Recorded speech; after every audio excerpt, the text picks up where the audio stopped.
अभी हम लोग जो डिस्कस करने जा रहे हैं वह है oxygen administration, purpose, article, use, method, procedure and complication. मतलब कि ऑक्सीजन किसी पेशेंट को चढ़ाते हैं तो ऑक्सीजन चढ़ाने की ज़रूरत क्यों पड़ती है, उसका मेथड क्या होता है, ऑक्सीजन किसी पेशेंट को चढ़ाना है उसके पहले कितनी तरह की तैयारियाँ की जाएगी, कितनी तरह के सिलेंडर यूज किए जाएंगे, कौन को सिलेंडर का यूज कहाँ है। मेडिकल सिलेंडर जो होता है ऑक्सीजन सिलेंडर, जिससे किसी पेशेंट को इमरजेंसी कंडीशन में ऑक्सीजन चढ़ाया जाता है, तो उसमें ए टाइप सिलेंडर आता है, बी टाइप सिलेंडर आता है, सी टाइप और डी टाइप। इंडिया में 4 तरह के सिलेंडर इस्तेमाल होते हैं, cylinder A type, cylinder B type, C type और डी टाइप।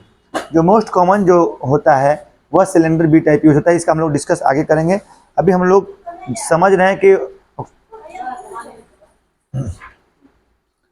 अब किसी भी मरीज को ऑक्सीजन चढ़ाने की कब जरूरत पड़ती है, जब किसी के शरीर में किसी भी आदमी को सांस लेने की तकलीफ हो, उसको बोलते हैं हाइपोक्सिया, या फिर ब्लड में ऑक्सीजन कैरिंग कैपेसिटी हीमोग्लोबिन कम होता है, या फिर रिस्पिरेटरी ट्रैक में कोई बीमारी है जिससे मतलब कि हमारे शरीर में क्या होता है कि लंग्स का क्या काम है, ऑक्सीजन को ले जाना और CO2 को लाना। अब मानते हैं कि लंग्स में कोई बीमारी हो गया या फिर हार्ट में कोई बीमारी हो गया, तो गैसीय एक्सचेंज नहीं हो रहा है, या हार्ट में या लंग्स की बीमारी चलते जो है शरीर में प्रॉपर मात्रा में ऑक्सीजन शरीर को नहीं मिल पा रहा है शरीर के सेल टिश्यू में, तो उस मरीज को क्या हो सकता है कि सांस लेने की तकलीफ हो सकती है। वह निमोनिया की बीमारी, अक्सर pneumonia, upper respiratory tract infection, lower respiratory tract infection, cardiac disease में इस तरह के केसेस देखने को मिलते हैं, या एनीमिया के केसेस में मिलता है कि जिसमें मरीज को सांस लेने की तकलीफ होती है। हाइपोक्सिया हो गया, पॉइजनस सब्सटेंस में कोई आदमी कोई जहर खा लिया है, उस कंडीशन में भी आदमी प्रॉपर तरीके से सांस नहीं ले पाता है, या कोई ऑपरेशन वाले पेशेंट में, या एनेस्थीसिया का कहीं यूज हो रहा है वैसे पेशेंट में, या फिर किसी को हार्ट का बीमारी है, हार्ट का उसका जो प्रॉपर चेम्बर काम नहीं कर रहा है, या फिर कोई हार्ट से ब्लड सर्कुलेशन अच्छा से नहीं हो रहा है, तो इस कंडीशन में हमको ऑक्सीजन चढ़ाने की ज़रूरत पड़ती है। बच्चा लोगों में भी ऑक्सीजन की कमी हो जाती है जिसको ऑक्सीजन चढ़ाने की ज़रूरत पड़ सकती है। तो किसी भी कारण से यदि हमको ऑक्सीजन चढ़ाने की प्रक्रिया की आवश्यकता पड़ती है तो उसमें हमको ये सब मेथड को याद रखना पड़ेगा कि क्या क्या मेथड है, क्या क्या सामान की ज़रूरत पड़ती है, और ऑक्सीजन कितने प्रकार के होते हैं, ऑक्सीजन का पार्ट क्या होता है। अब देखिए पर्पस क्या होता है ऑक्सीजन चढ़ाने का। सर हर चीज़ का एक पर्पस होता है, तो यहाँ पे दिया पर्पस। ऑक्सीजन चढ़ाने का पर्पस क्या होता है, to maintain the condition of hypoxia. मतलब हाइपोक्सिया एक ऐसा कंडीशन है जिसमें आदमी को ऑक्सीजन की शरीर में कमी हो जाती है, सांस लेने में तकलीफ होती है। तो हाइपोक्सिया का कंडीशन जब एराइज हो जाता है तो ऑक्सीजन उसको लेने में, सांस लेने में तकलीफ होती है, उस कंडीशन को मेंटेन करने के लिए हम लोग ऑक्सीजन चढ़ाते हैं।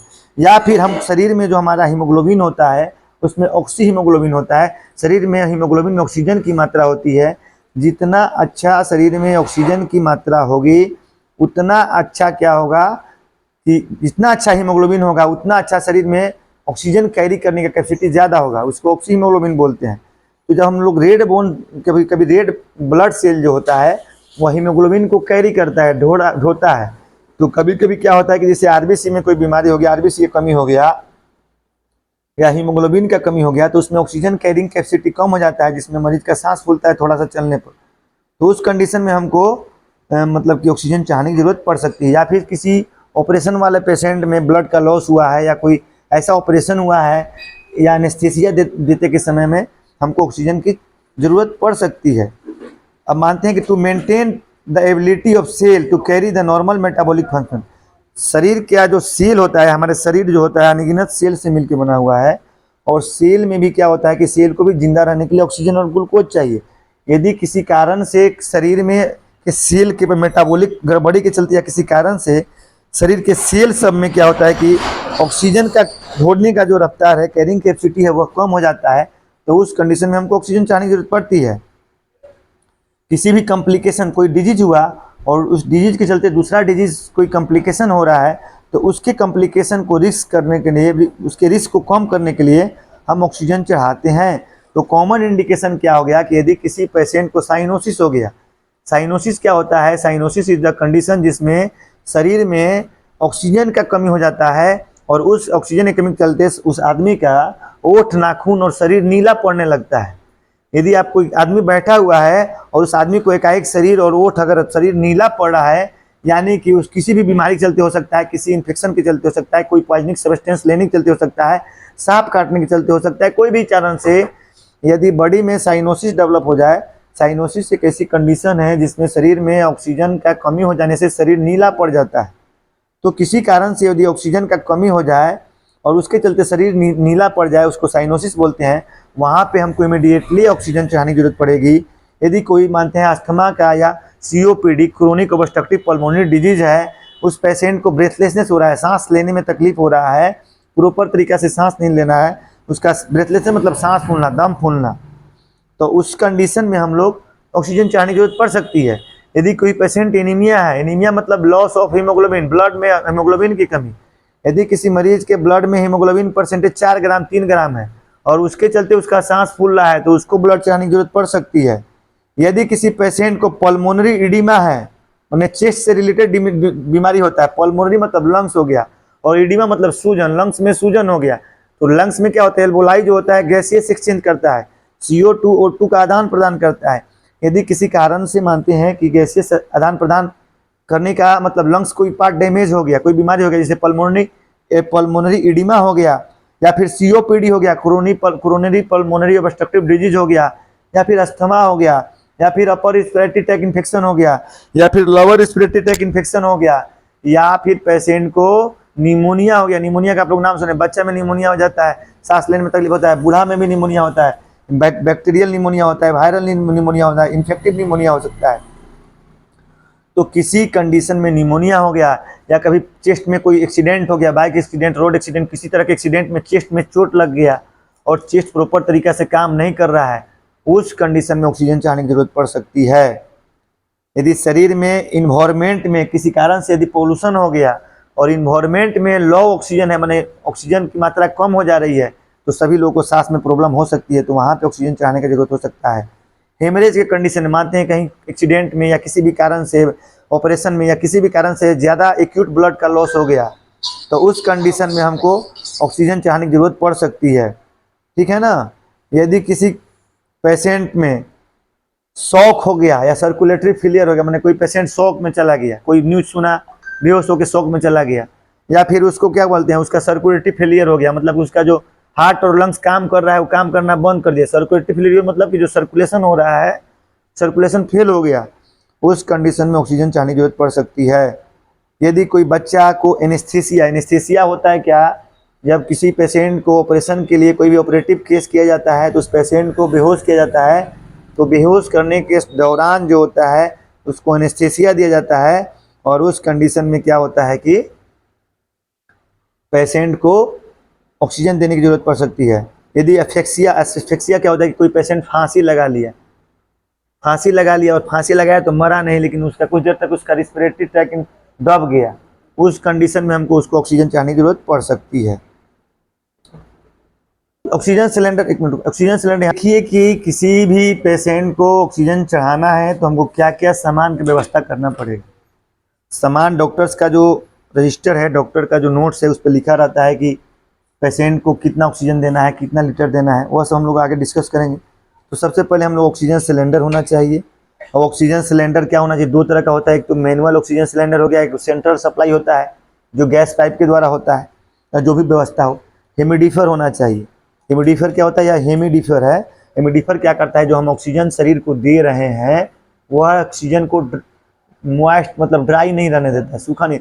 अगर हमको डायरेक्ट ऑक्सीजन देंगे, यहाँ पे हम डिस्टिल वाटर डाले हैं, तो डिस्टिल वाटर डालने से क्या होगा कि यहाँ का जो ऑक्सीजन पहले इसमें जाएगा और यहाँ से वो क्या होगा, ड्राई नहीं रहेगा, यहाँ से ऑक्सीजन उसके साथ मिक्स होगा, और मिक्स करके जो यहाँ पे वाटर मिक्स होगा और उसके बाद वह ऑक्सीजन जो जाएगा, तो उससे क्या होता है कि लंग्स और म्यूकस मेम्ब्रेन को नुकसान नहीं पहुँचता है।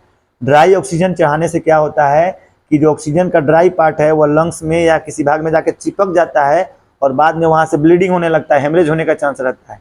तो कभी भी हम लोग मेडिकल में ऑक्सीजन चढ़ाते हैं तो ड्राई ऑक्सीजन नहीं चढ़ाते हैं, तो इसलिए हेमिडिफर लगता है, या इसको ऑक्सीजन को नमी प्रदान करता है, इसको मॉइस्ट रखता है, समझ गए ना। तो डायरेक्ट नहीं चढ़ाना है।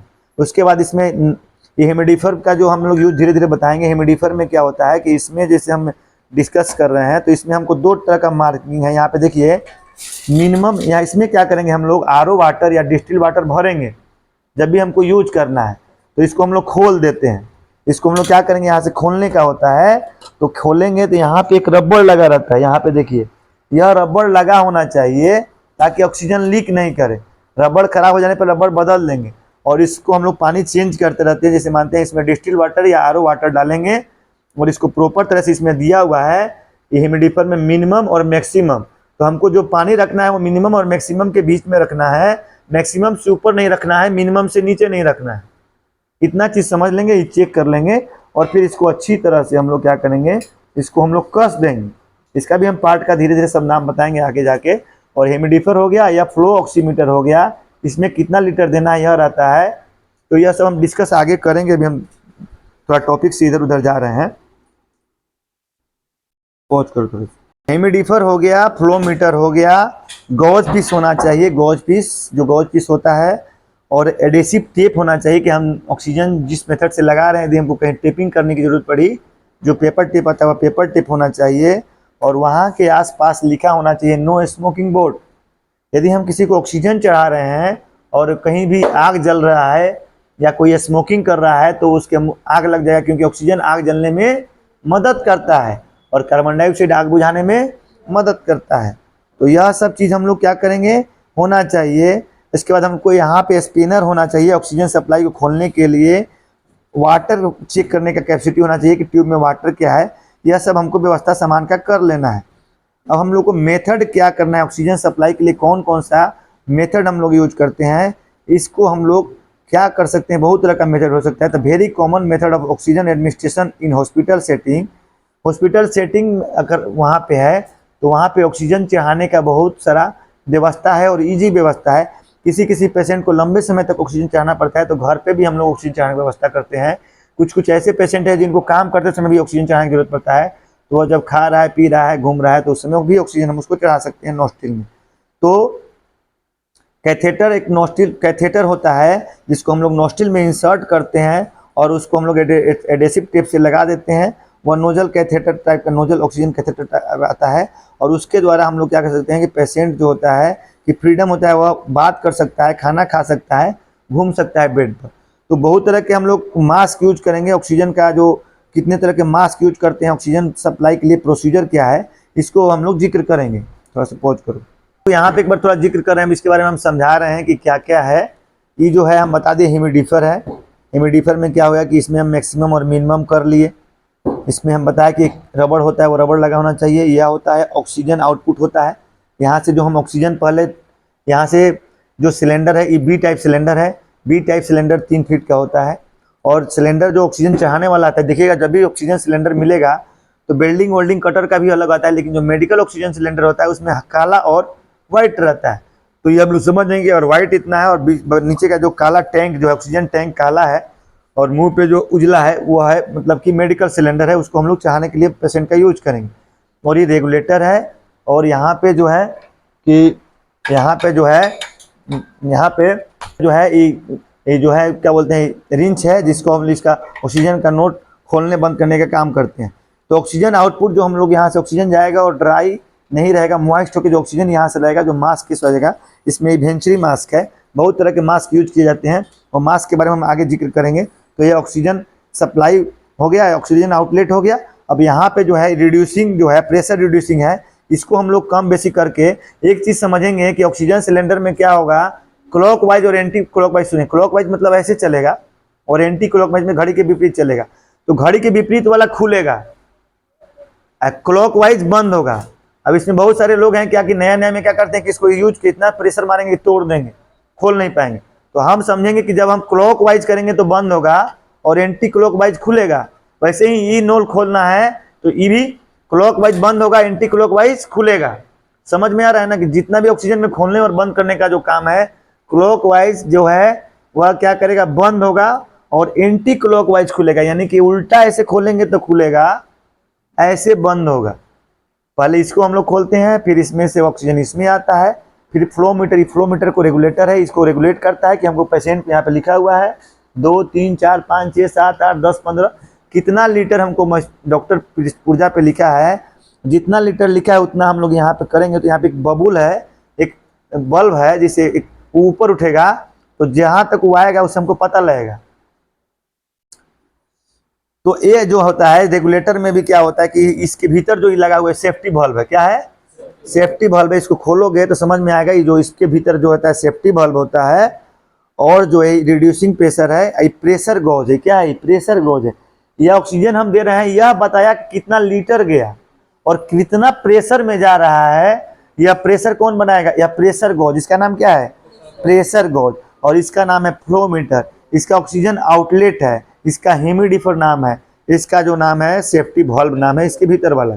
इसमें हम कितना प्रेशर से देंगे, कितना लीटर देंगे, प्रेशर इसमें दिखाई देगा। यहाँ पे मात्रक है 0, 50, 100, 150, 200, 250, 250 तक प्रेशर होता है, और यह लीटर का मात्रक है। दोनों मात्रा हमको मिला के देना है। अब देखिए आगे बढ़िए। यह जो बी टाइप सिलेंडर होता है, इसमें 100 kg पर cm स्क्वायर के अनुसार प्रेशर होता है। इसका जो प्रेशर होगा, हम बताए ना कि 50 और 100 लिखा हुआ है, 150 लिखा हुआ है। तो हर का जैसे जो वहां पे लगा हुआ है वाल में, जो सेंट्रल पाइपलाइन लगा है, उसमें प्रेशर ज्यादा रहता है। ये जो इसका प्रेशर मैक्सिमम प्रेशर कितना है, 100 kg पर cm स्क्वायर मात्रक है। तो इसमें हम यहाँ 50-100 है, यहीं तक प्रेशर ही बनाएगा। तो आगे अब हम लोग देखेंगे ऑक्सीजन फ्लोमीटर के बारे में। हम बता दिए कि इसमें डिस्टिल वाटर डालना है या आरओ डालना है, मैक्सिमम से ऊपर नहीं जाना है, ठीक है ना। अब इसमें भी देखिए यहाँ पे फ्लोमीटर में एक लगा हुआ है, यह ऑक्सीजन आउटलेट लगा हुआ है, तो यह कनेक्ट होता है एक तो यहाँ पे, और एक जाता है वेंचुरी मास्क या नोजल मास्क में कनेक्ट होगा। तो इसको समझना है। अब देखिए, जब भी हम ऑक्सीजन इस्तेमाल करेंगे, प्रयास करेंगे कि हम लोग ड्राई ऑक्सीजन का इस्तेमाल नहीं करें। इससे पेशेंट को ह्यूमिडिफायर का यूज करके ही, यूज करने के पहले ह्यूमिडिफायर को अच्छी तरह क्लीन करना है, उसके बाद उसमें डिस्टिल वाटर भरना है। ये प्रयास करेंगे कि हम लोग ह्यूमिडिफायर का भी जब भी यूज करें तो ह्यूमिडिफायर के द्वारा ही हम लोग पेशेंट को ऑक्सीजन देने का प्रयास करें। ड्राई ऑक्सीजन देने से पेशेंट को खतरा है ब्लीडिंग का, चेस्ट ब्लीडिंग का चांस बढ़ सकता है, चेस्ट का सेल टिश्यू डैमेज हो सकता है, रप्चर हो सकता है। इन सब बातों पे हम लोग ध्यान देंगे, प्रिकॉशन रखेंगे। कितना लोग को जानकारी नहीं है, वो ड्राई ऑक्सीजन ही चढ़ाने का प्रयास करता है। तो जानकारी नहीं रहने से क्या हो सकता है कि बहुत सारा खतरा हो सकता है, तो उसको हम लोग कंट्रोल करना है। अब हम लोग फ्लोमीटर में, ह्यूमिडिफायर में पानी भरना समझ गए। प्रेशर गॉज जो होता है उसके बारे में हम बता दिए कि प्रेशर गॉज जो होता है 50, 100, 100, 150, 200, 250 हो सकता है। अब हम लोग जो मास्क का यूज करेंगे कि कौन मास्क का जो होता है, कितने तरह के मास्क होते हैं और कौन मास्क से क्या हो सकता है कि कितना ऑक्सीजन हम दे सकते हैं, तो यह चीज़ हमको समझना है। तो एक बार हम समझा दे रहे हैं कि जो फ्लो रेट होता है, जैसे मानते हैं कि किसी का फ्लो रेट होता है, यदि 5 लीटर पर मिनट के हिसाब से फ्लो रेट हम किसी को दे रहे हैं, तो ऑक्सीजन कंसंट्रेशन उसमें कितना आएगा, 40% ऑक्सीजन कंसंट्रेशन होगा। यदि किसी को 6 लीटर पर मिनट के हिसाब से दे रहे हैं ऑक्सीजन फ्लो रेट है, तो उसमें 45 से 50% कंसंट्रेशन रेट आएगा। और 8 लीटर पर मिनट के हिसाब से दे रहे हैं तो 55 से 60% के हिसाब से फ्लो रेट आएगा उसका। तो जो हम लोग वेंचुरी मास्क के विषय में समझेंगे, वेंचुरी मास्क जो होता है, यह मास्क जो है या वेंचुरी मास्क होता है। ऑक्सीजन देने के लिए बहुत तरह के मास्क और बहुत तरह के चीज़ का इस्तेमाल किया जाता है। तो वेंचुरी मास्क जो होता है, इसमें भी कलर कोडिंग होता है। जैसे कलर होता है ना, वो इसमें वाइट लगा हुआ है, किसी में रेड लगेगा, किसी में पर्पल लगेगा। तो वेंचुरी मास्क जो होता है, इससे हम 2 से 12 लीटर पर मिनट के हिसाब से ऑक्सीजन दे सकते हैं। यदि किसी का ब्लू कलर का जो है, यहाँ पे ब्लू कलर का वेंचुरी मास्क है, तो उसका मतलब है कि उसमें 2 लीटर पर मिनट के हिसाब से ऑक्सीजन सप्लाई करने की क्षमता है, और उसका ऑक्सीजन कंसंट्रेशन परसेंटेज जो है 24% है। यदि किसी पेशेंट का वाइट, यदि किसी वेंचुरी मास्क का वाइट है, जैसे इसका वाइट है, तो यह 4 लीटर पर मिनट के हिसाब से ऑक्सीजन सप्लाई कर सकता है, और इसका ऑक्सीजन कंसंट्रेशन रेट 28% होगा। यदि किसी का इसके जगह ऑरेंज वाला है, तो 6 लीटर पर मिनट के हिसाब से ऑक्सीजन फ्लो रेट रहेगा, और ऑक्सीजन कंसंट्रेशन 31% होगा। यदि येलो कलर का वेंचुरी मास्क है, तो 8 लीटर पर मिनट के हिसाब से फ्लो रेट होगा, और 35% ऑक्सीजन कंसंट्रेशन होगा। यदि किसी वेंचुरी मास्क का ये जो कैप है रेड है, तो 10 लीटर पर मिनट के हिसाब से फ्लो रेट होगा, और 40% ऑक्सीजन कंसंट्रेशन होगा। यदि किसी ग्रीन का है, तो 12 लीटर पर मिनट के हिसाब से फ्लो रेट होगा और ऑक्सीजन कंसंट्रेशन रेट 60% होगा। तो यह हम लोग समझेंगे कि वेंचुरी मास्क का इस्तेमाल ज़्यादा किया जाता है। थोड़ा पॉज करो। मेथड ऑफ ऑक्सीजन एडमिनिस्ट्रेशन है जो हम लोग किस तरह का, जैसे किस मरीज को ऑक्सीजन बता दें, एक बार फिर रिपीट कर रहे हैं। जिसको सांस लेने में तकलीफ हो, जिसको रिस्पिरेटरी प्रॉब्लम हो, जिसको हार्ट का प्रॉब्लम हो, माइकार्डियल इन्फर्क्शन है, हार्ट अटैक हो, जो ज़्यादा जला हुआ हो, जो शॉक में चला गया, जो एनीमिया हो, एनेस्थीसिया के यूज में हम लोग ऑक्सीजन का इस्तेमाल करते हैं। ऑक्सीजन का इस्तेमाल करने के लिए हमको अलग अलग तरह के मास्क या कैथेटर की जरूरत पड़ती है। वह डॉक्टर के परामर्श के अनुसार और कंडीशन के अनुसार हम लोग डिपेंड करते हैं। जैसे सबसे पहला हम लोग नोजल कैनुला क्या होता है, नोजल कैनुला ऑक्सीजन का ही ऑक्सीजन मास्क ऐसा होता है जो इसमें नाक में लगा दिया, नाक में। इसमें क्या है, नोजल कैनुला में क्या होता है कि लो फ्लो रेट से किसी को ऑक्सीजन देना है, जिसको ऑक्सीजन कम मात्रा में देना है, लो फ्लो रेट में देना है, उसको हम लोग नोजल कैनुला लगाते हैं।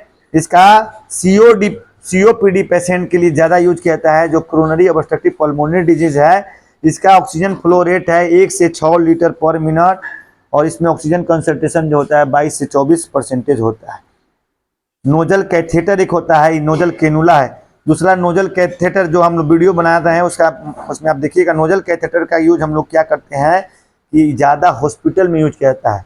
इसमें क्या कि नाक में ऐसे लगा दिया जाता है और इसमें क्या होता है कि पेशेंट पोजीशन, इसको हम लोग जो नोजल कैथेटर लगाते हैं इसको पर 8 घंटा में हम लोग चेंज कर सकते हैं कि नोस्ट्रिल में उसमें जाम तो नहीं हो।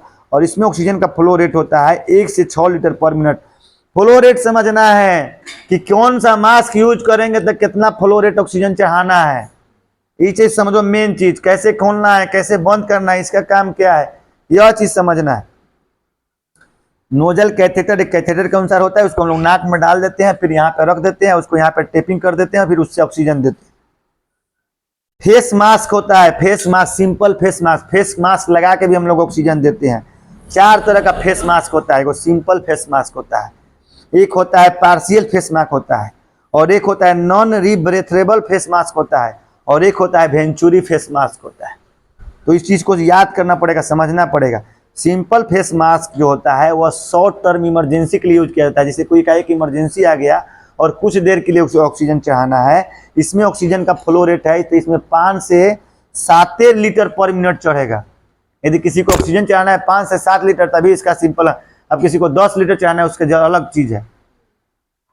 तो ऑक्सीजन कंसंट्रेशन इसमें 40 से 60% होगा। इसमें मिनिमम फ्लो रेट जो होगा 5 लीटर पर मिनट। इसमें मैंने 5 लीटर पर मिनट से ज़्यादा हम लोग नहीं चढ़ा सकते हैं किसी को ऑक्सीजन। 1 मिनट में 5 लीटर ऑक्सीजन चढ़ा सकते हैं सिंपल फेस मास्क में। सिंपल फेस मास्क में इस तरह का फेस मास्क आएगा। अब एक होता है partial rebreathable face mask. Partial rebreathable face mask जो होता है, इसमें क्या होता है कि इसमें एक बैग, ऐसे ही फेस मास्क रहेगा लेकिन इसके नीचे एक बैग लगा रहेगा, और उसमें क्या होगा कि इसमें से ऑक्सीजन जाएगा और फिर जो ऑक्सीजन लेट आएगा वो बैग में जमा रहेगा। इसमें फ्लो रेट जो होता है 6 से 15 जो रहेगा। जब लीटर किसी पेशेंट को 6 लीटर से 15 लीटर पर मिनट चढ़ाना है तो इस मास्क का यूज करेंगे। इसमें ऑक्सीजन कंसंट्रेशन 70 से 80% होता है। एक होता है नॉन रीब्रेथेबल मास्क। इसमें क्या होता है कि इसका पेशेंट ऐसा प्लास्टिक का मास्क होता है और इसमें 1 वे वाल्व होता है। इसमें क्या हो सकता है कि इसमें हम 10 से 15 लीटर पर मिनट के हिसाब से फ्लो रेट वाला चढ़ा सकते हैं और इसमें ऑक्सीजन कंसंट्रेशन सबसे ज़्यादा 95 से 100% होता है। और लास्ट जो होता है एक वेंचुरी मास्क भी हम बता रहे थे कि वेंचुरी मास्क में भी कलर कोड होता है, रेड, पर्पल, व्हाइट, ये हम बता चुके हैं। तो वेंचुरी मास्क जनरली क्या होता है कि जब को फिक्स करना रहता है ना किसी को डिलीवरी सिस्टम को, और यह जो होता है 2 से 15 लीटर पर मिनट के हिसाब से ऑक्सीजन चढ़ा सकता है। और एक्यूट रिस्पिरेटरी ट्रैक इन्फेक्शन किसी को हुआ है उसमें हम लोग ऑक्सीजन चढ़ाने के लिए इसका इस्तेमाल कर सकते हैं। तो यह सब हम लोग मास्क का प्रकार हो गया। इसके अलावा एक ऑक्सीजन टेंट आता है जो पेडियाट्रिक के लिए यूज किया जा सकता है। इसका फ्लो रेट 10 से 15 लीटर पर मिनट होता है और ऑक्सीजन कंसंट्रेशन 80 से 90% हो सकता है। यह एक जो होता है बच्चा में यूज किया जाता है और इसको बच्चा को उसका क्या कहते हैं टेंट के अनुसार रहता है। टेंट जैसे नहीं रहता है तो बच्चा को उसी टेंट के भीतर रख दिया जाता है और वह ऑक्सीजन को डायरेक्ट बच्चा को सप्लाई करता है। और एक होता है फेस टेंट। फेस टेंट क्या होता है कि इतना ही दूर में फेस को कवर किया रहता है और यह 4 से 8 लीटर पर मिनट के हिसाब से ऑक्सीजन देता है। फेशियल ट्रॉमा किसी को हो गया, एक्सीडेंट हो गया है और यहाँ से हमको ऑक्सीजन देना है तो उसमें इसका इस्तेमाल किया जा सकता है। एक होता है ऑक्सीजन हुड, भी बच्चा के लिए इस्तेमाल किया जाता है। इसमें बच्चा के सर से एक आता है हुड टाइप का, वो लगा दिया जाता है, उससे बच्चा का ऑक्सीजन फ्लो होता है और इसका फ्लो रेट 10 से 15 होता है। तो यह सब ऑक्सीजन का मास का यूजेज है। अब अगला जो हम इसमें एक और जोड़ेंगे, सेकंड बैच में बनाएंगे कि ऑक्सीजन कैसे चढ़ाएंगे, तो उसका आप लोग उसमें मिला के जाइएगा वीडियो। चलो, सीता नहीं आई है, सीमा